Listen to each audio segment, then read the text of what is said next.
Your Majesty, I was wondering if you could talk a little about any books that spoke to you in childhood, maybe a book that sparked the imagination. That's so difficult because there's so many books I read as a child. Or, you went through different phases as a child by loving this or that. But I think, I have to admit, in the end, I ended up probably being a sort of pony-mad child with Black Beauty, which I howled over night after night after night. And that was probably one of my favourites.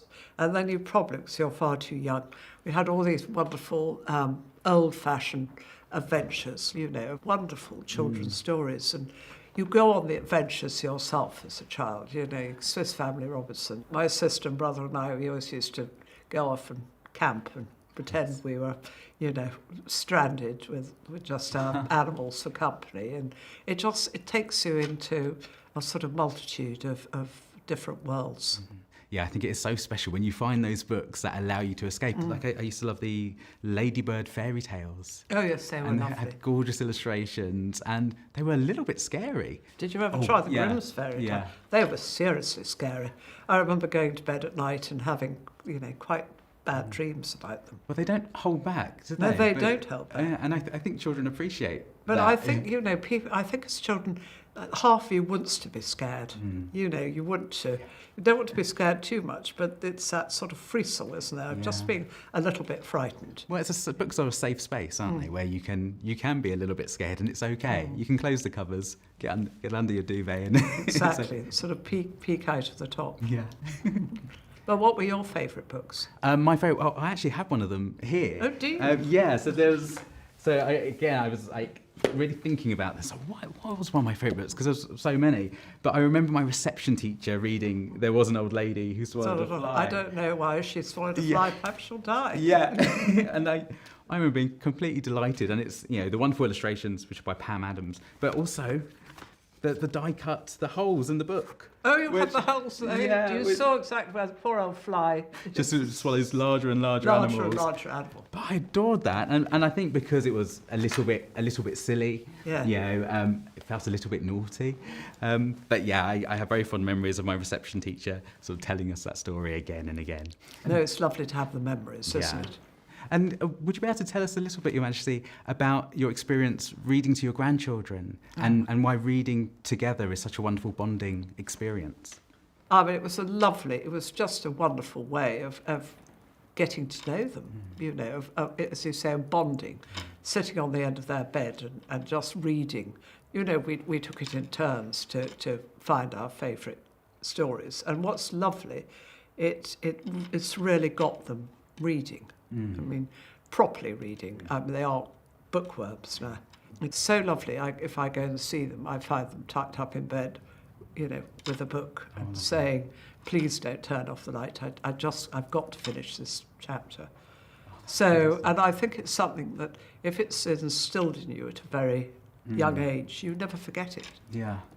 I remember my father, reading to us, and consequently, you turn around and you read to your grandchildren. Yeah. And I think I read every children's book. I mean, I could practically do them backwards. Harry McClary from Donaldson's Dairy. I mean, it's a real tongue twister, that one.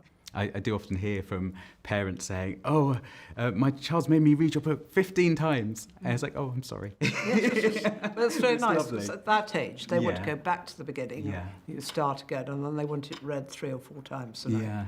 And woe betide you if you get anything wrong. Even slightly wrong. It's like, no, that doesn't happen.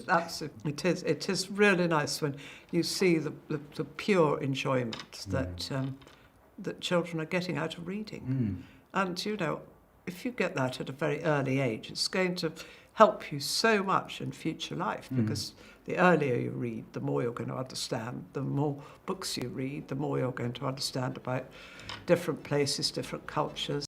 I wanted to ask, do you enjoy reading poetry, and about your thoughts on the power of reading poetry out loud? Oh, I think it's wonderful.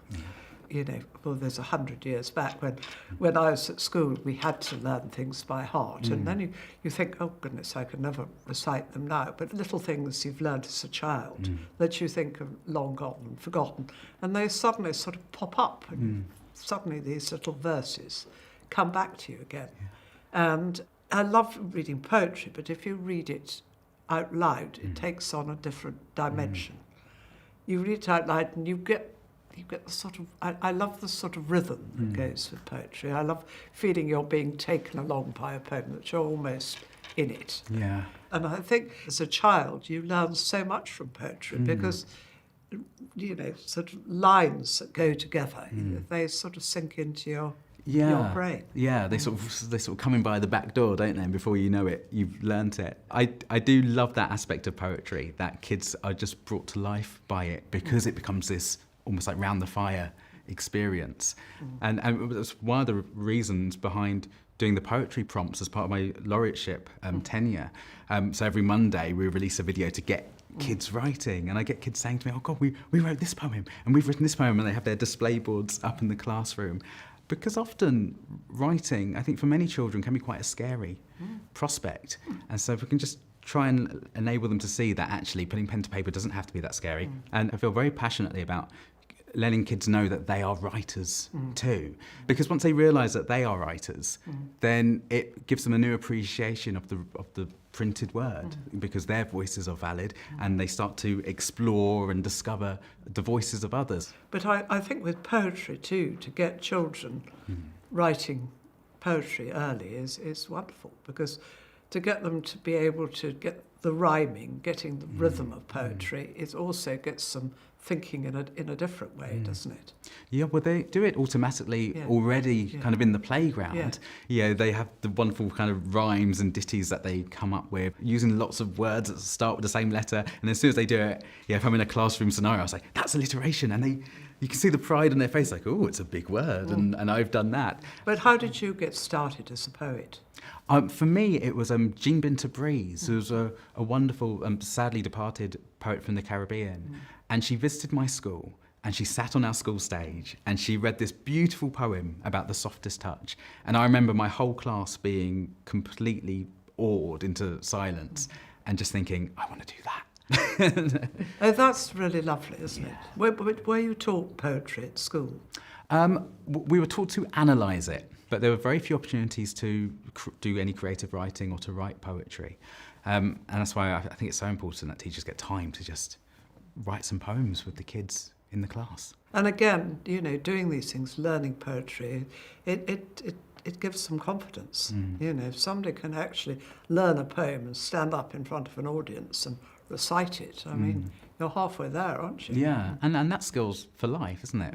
Whatever career you go into, you will need those skills. I often say to kids, like, you might not want to be a writer, but you will probably have to give a talk, give a presentation, give a speech, or complain about something, and if your writing skills are up to scratch, and if you feel confident in yourself, then you can convince others that you are right, and it leads to a whole host of benefits, and it's fun. What legacy are you hoping to leave after you finish being Children's Laureate? I hope to create more children's poets, but through the poetry prompts, really hope to get more kids very excited about poetry, and for everyone to just see it as something that we can all do. It's a lovely idea.